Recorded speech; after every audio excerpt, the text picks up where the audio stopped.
warahmatullahi wabarakatuh. Segala puji kepada Allah Subhanahu wa taala. Hanya kepadanya kita bertobat atas segala dosa kita. Hanya kepada Allah kita meminta agar dijauhkan dari keburukan-keburukan yang menimpa kita. Baik, sebelumnya perkenalkan, nama saya Alvin Wijaya, saya dari Ekonomi Syariah. Di sini saya akan menjelaskan sedikit tentang arti dari la ilaha illallah Muhammadur Rasulullah, tujuan hidup manusia menurut Al-Quran, rukun iman, rukun Islam, menutup aurat dalam Islam untuk laki-laki maupun perempuan, pergaulan antara pria dan wanita dalam Islam, dan terakhir praktek salat jenazah.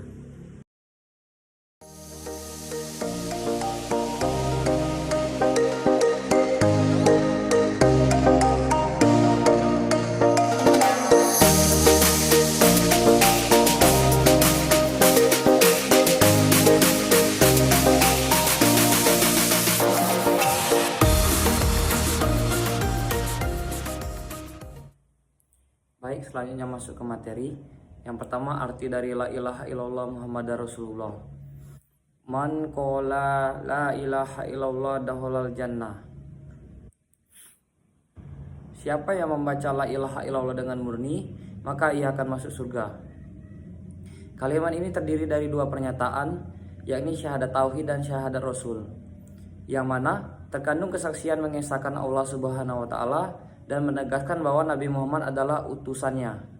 Karena itu, lafaz syahadat ini merupakan kalimat mulia yang tepat untuk dijadikan sebagai zikir rutin. Di sisi lain, mengamalkan kalimat la ilaha illallah Muhammadur Rasulullah sebagai zikir diketahui memiliki banyak keutamaan. Baik, materi yang kedua yaitu tujuan hidup menurut Al-Quran. Bismillahirrahmanirrahim. Wa ma khalaqtul jinna wal insa illa liya'budun. Dari ayat tersebut jelas bahwa pencipta manusia serta jin adalah untuk tujuan beribadah kepada Allah Subhanahu wa taala. Ketika seorang muslim menyembah Allah Subhanahu wa taala, dia benar-benar menerima ketuhanannya yang sama seperti yang mereka lakukan pada sumpah yang diambil sebelum kelahiran mereka. Dengan demikian, semakin seorang muslim menyembah Allah, semakin dekat dengannya dan makna keberadaan mulai muncul. Materi selanjutnya rukun iman. A'udzubillahi minasyaitonirrajim. Bismillahirrahmanirrahim. Inna kulla syai'in khalaqnahu biqadar. Wa ma amruna illa wahidatun qalamim bil basor. Artinya, sesungguhnya kami menciptakan segala sesuatu sesuai dengan ukuran. Perintah kami ketika mendaki sesuatu hanyalah dengan perkataan sekali saja, seperti sekejapan mata. Quran surah Al-Qamar ayat 49-50. Rukun iman ada 6. Yang pertama, iman kepada Allah. Kata kuncinya adalah Allah itu ada. Ya, tanda beriman kepada Allah adalah kita harus percaya dengan sepenuh hati bahwa Allah itu ada. Selanjutnya, kita harus meyakini bahwa Allah yang menciptakan, menguasai dan mengatur alam semesta. Yang kedua itu iman kepada malaikat. Meskipun bersifat gaib bagi kita, malaikat merupakan ciptaan Allah yang berasal dari cahaya. Malaikat diberi tugas khusus oleh Allah dan tidak pernah ingkar terhadap perintah Allah. Oleh karena itu, kita harus mengimani wujud dan penciptaan malaikat sebagai bentuk iman kepada Allah. Yang ketiga itu iman kepada kitab. Kitab yang menjadi pedoman hidup umat Islam adalah Al-Quran, yang diwahyukan kepada Nabi Muhammad SAW. Contoh beriman kepada kitab, kita harus mempercayai sekaligus juga mengamalkan segala sesuatu yang ada di dalam isi kitab tersebut. Yang keempat itu iman kepada Rasul.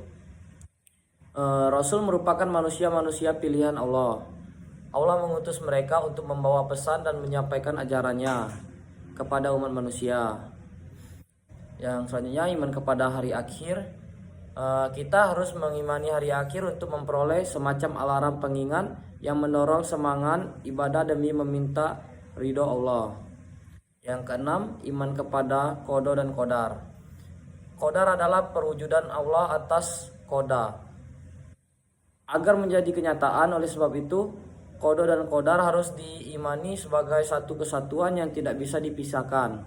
Dengan mengimani qada dan qadar, kita telah meyakini bahwa segala sesuatu yang terjadi di alam semesta dan kehidupan kita diatur oleh Allah. Materi selanjutnya itu rukun Islam.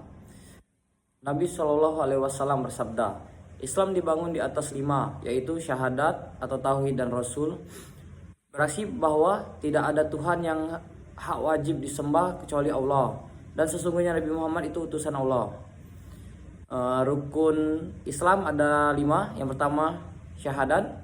Syahadat sendiri berarti persaksian serta pernyataan keimanan seseorang yang meyakini bahwa tidak ada Tuhan selain Allah Subhanahu wa taala dan Nabi Muhammad sallallahu alaihi wasallam adalah utusan Allah. Yang kedua, sholat. Setelah masuk Islam dengan mengucapkan 2 kalimat syahadat, selanjutnya seorang muslim wajib untuk mendirikan sholat 5 waktu. Yang ketiga, puasa. Ibadah puasa dilakukan dengan menahan makan dan minum serta hawa nafsu sejak subuh hingga matahari terbenam. Kegiatan ini memang terlihat berat, tetapi sebenarnya ibadah ini adalah cara Allah untuk melatih setiap muslim untuk meningkatkan ketakwaan kepada Allah Subhanahu wa taala. Contohnya, menyambut bulan Ramadan dan menjalankan ibadah puasa dengan semestinya dengan mencari pahala sebanyak-banyaknya. Yang keempat, zakat. Zakat merupakan ibadah yang wajib dilakukan oleh semua orang muslim kecuali untuk yang tidak mampu seperti fakir miskin. Contohnya, orang Islam wajib menunaikan zakat karena zakat memiliki banyak manfaat seperti membantu orang dan menggerakkan roda perekonomian. Yang kelima, naik haji bagi yang mampu. Mengerjakan haji adalah kewajiban manusia terhadap Allah, yaitu bagi orang yang sanggup mengadakan perjalanan ke Baitullah. Barang siapa mengingkari kewajiban haji, maka sesungguhnya Allah Maha Kaya atau tidak memerlukan sesuatu dari semesta alam. Quran Surah Ali Imran ayat 97. Jadi, bagi orang Islam yang mampu, pergi haji ke Mekah adalah sebuah kewajiban. Menunaikan ibadah haji wajib dilakukan sekali oleh orang Islam dalam seumur hidup. Materi selanjutnya menutup aurat untuk laki-laki dan perempuan. A'udzubillahi minasyaitonirrajim. Bismillahirrahmanirrahim. Ya bani Adama qad anzalna alaikum libasayyu waris sauatikum warisya wali basut taqwa zalika khair zalika min ayatillahi la'allahum yazakkarun. Artinya, wahai anak cucu Adam, sungguh kami telah menurunkan kepadamu pakaian untuk menutupi auratmu dan bulu sebagai bahan pakaian untuk menghiasi diri. Akan tetapi pakaian takwa itulah yang paling baik. Yang demikian itu merupakan sebagian tanda-tanda kekuasaan Allah agar mereka selalu ingat. Aturan menutup aurat sesama laki-laki.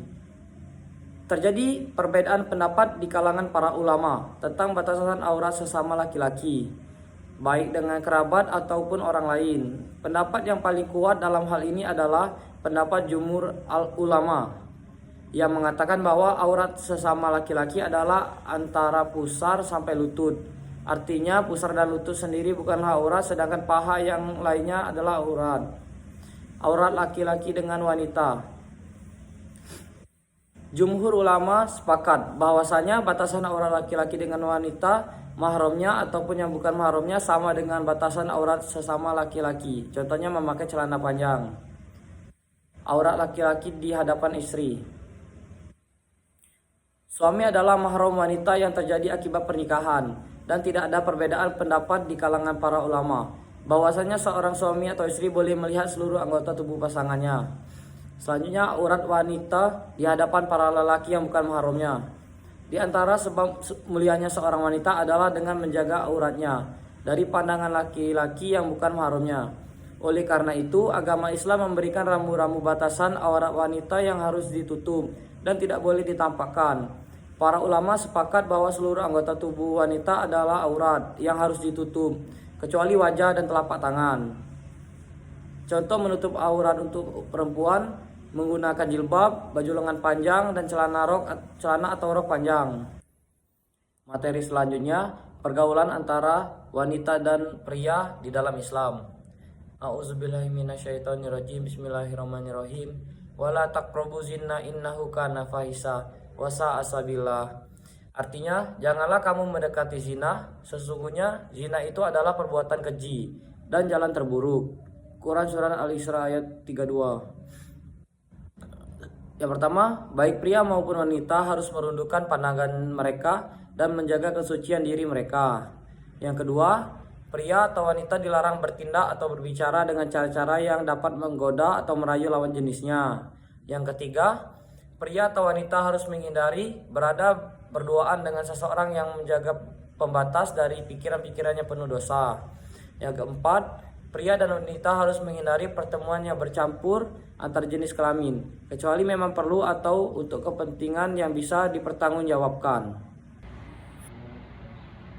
Sholi hazal mayyiti fardulillahi ta'ala. Allahu Akbar. Alhamdulillahi rabbil alamin. Ar-Rahmanir Rahim. Maliki yaumiddin. Iyyaka na'budu wa iyyaka nasta'in. Ihdinas siratal mustaqim. Siratal ladzina an'amta 'alaihim ghairil maghdubi 'alaihim waladdallin. Amin. Allahu Akbar. Allahumma sholli ala sayyidina Muhammad wa ala ali sayyidina Muhammad kama shallaita ala sayyidina Ibrahim wa ala ali sayyidina Ibrahim wa barik ala Muhammad wa ala ali sayyidina Muhammad kama barakta ala Ibrahim wa ala ali Ibrahim fil alamin innaka Hamidum Majid. Allahu Akbar. Allahumma fir lahu warhamhu wa'afihi wa'fu anhu. Allahu Akbar. Allahumma la tahrimna ajrahu wa la tahfina ba'dahu wa firana wa lahu wa limanina lazina sabaquna bil iman wa la taj'al fi qulubina ghillan lil ladzina amanu innaka ra'ufur rahim. Assalamualaikum warahmatullahi wabarakatuh. Baik, sekian mungkin materi dari saya. Lebih dan kurang saya mohon maaf. Kepada Allah saya mohon ampun. Saya akhiri. Wassalamualaikum warahmatullahi wabarakatuh.